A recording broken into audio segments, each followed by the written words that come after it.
Fellow Americans, we're living in a time of unprecedented tensions and division in our nation. Today we need to discuss something deeply concerning: a second assassination attempt on our former President Donald Trump. The media, of course, doesn't seem to be covering this as much as they should, and it raises a lot of questions. Is this something that certain political figures like Joe Biden, Kamala Harris, and many prominent Democrats actually want? Most importantly, and I mean this from the bottom of my heart, Trump is a threat to this nation. Donald Trump and the MAGA Republicans represent an extremism. Unless you're living under a rock, for years we've seen escalating rhetoric from very high-profile Democrats. They've consistently used threatening language, stoking division and anger, making everything about race. I'd like to punch him in the face. I said if we were in high school, I'd take him behind the gym and beat the hell out of him. Punch some people in the face! When was the last time an actor assassinated a president? They're still going to have to go out and put a bullet in Donald Trump, and that's a fact. Look as his character is stabbed to death. Where is John Wilkes Booth when you need him?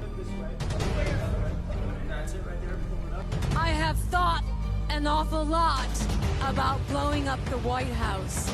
A Missouri state senator is under investigation by the Secret Service after saying she hopes President Trump is assassinated. I will go and take Trump out tonight. Since somebody allegedly tried to kill Donald Trump again, and you're here at the podium in the White House briefing room calling him a threat. How many more assassination attempts on Donald Trump until the president and the vice president and you pick a different word to describe Trump other than threat? It's not once or twice. Kamala Harris, Joe Biden, and all their Democratic friends, they have been saying Donald Trump is a threat to democracy for the past 4 to 8 years. Whether it's on social media or in a press briefing, they're not even ashamed anymore. This is exactly the language they want you to use too. And they use the word democracy as a shield to justify their rhetoric. These words, echoed again and again over the past several years, have created an environment where some might believe that extreme measures are justified. And that's exactly what's happening.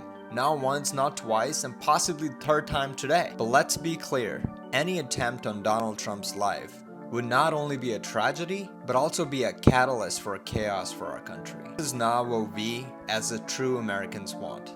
I don't care if you're Democrat, Republican, liberal, left. This is the last thing you should be wanting. America in shambles is exactly what our enemies like China want. And I'm sure they've been working overtime to make sure that happens. But we cannot let that happen. If a successful assassination attempt on Donald Trump were to happen, imagine the chaos that would ensure. Our country will fall into a civil unrest. Bad actors, whether from abroad, like China, or within from communist sympathizers, would seize the moment to create disorder, drive even more division, and weaken the United States. They know that chaos benefits their agenda. The last thing America needs right now is to turn on itself. Civil war or civil unrest is exactly what these factions might want. I just don't even know why there aren't uprisings all over the country. Maybe there will be. People need to start taking to the streets. This is a dictator. You know, there needs to be unrest in the streets for as long as there's unrest in our lives. Enemies of the state. Show me where it says that protests are supposed to be polite and peaceful.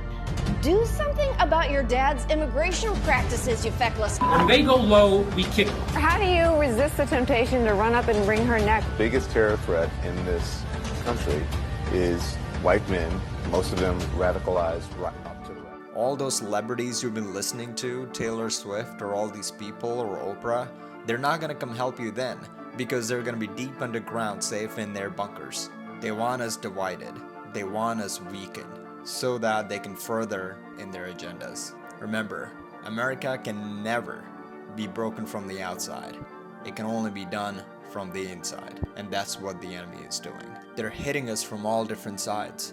They're opening our border, letting us all these terrorists, people from who know where. They're diminishing law and order, defunding police. Don't you see where it's aligning? Remember what President Trump have always said. We are a nation of law and order. If times like civil unrest were to occur, just remember, President Trump would want us to remain peaceful and united, even in the face of such catastrophe. If an attempt on his life ever to succeed, we need to act with patience and purpose. The future of our nation depends how we, the American people, will respond. It is up to us to maintain peace and order. We cannot allow the violence and chaos that certain political fraction might desire to tear this great nation apart. We live in some of the wildest times in the American history, but we must stay vigilant and we must stay strong. The United States of America has always prevailed because of the resilience of its people. No matter what the Democrats, the media, or the bad actors abroad might want, it is up to us to keep our country united. Let's honor what President Trump stands for: law and order, and a nation that stands tall against those who see it fall.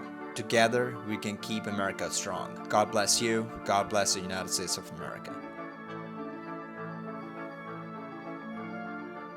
That's why I reached out to Trump. I wanted to just say, listen, I'm really sorry that this is going on and it's being dealt with this way. Not because I'm in favor of his politics or what he says. I criticize him all the time. That's my job, and he deserves it. But he doesn't deserve this. A guy pointing an AK-47 at him while he's playing golf? And we take solace in the fact that the guy didn't get any rounds off. That does not work for me.